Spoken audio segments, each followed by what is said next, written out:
School district superintendents' contracts are public records, but in some cases we had to use a combination of strategies and wait months to unlock the information and get past the bureaucracy.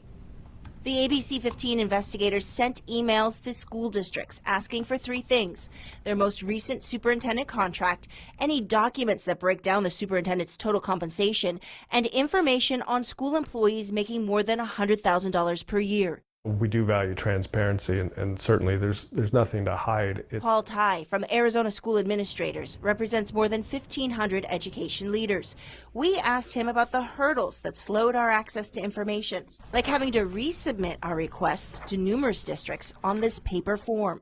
So the standard response is send you back the form, and then the only fee should be if there's something they have to print to produce, per page cost.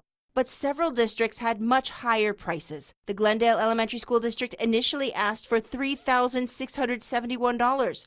We replied, as journalists, we acted in the public interest and not a commercial purpose. We asked for the fees to be waived, and less than 2 weeks later, they sent us 8 pages at no charge. It is absolutely a situation where the devil is in the details, and the devil is in the bureaucracy, and the devil is in how the law is written. Chris Klein says Arizona's law governing public records is vague. He's from the Arizona Media Association, which advocates for the local radio, TV, print, and digital industry. The challenge oftentimes with government is that there are very prescriptive ways for how these public records are shared and not shared, and so these government entities tend to get stuck in a lot of bureaucracy. The ABC 15 investigators found that out firsthand. Some school districts responded only after repeated emails and calls. Others required requests to be resubmitted through a password-protected web portal. A handful would only accept paper checks as payment. We had to mail one to Cave Creek Unified for $2.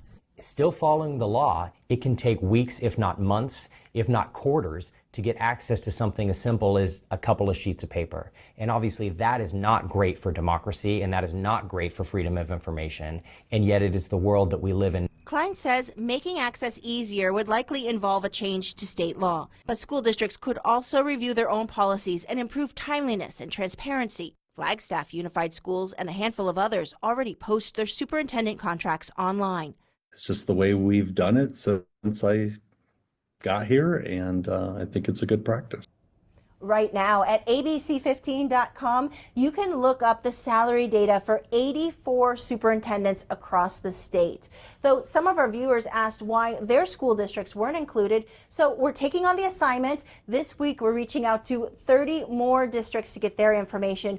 We're also looking at charter school administrators' pay. Stay tuned for that report. I'm Senior Investigator Melissa Blasius, ABC 15 Arizona.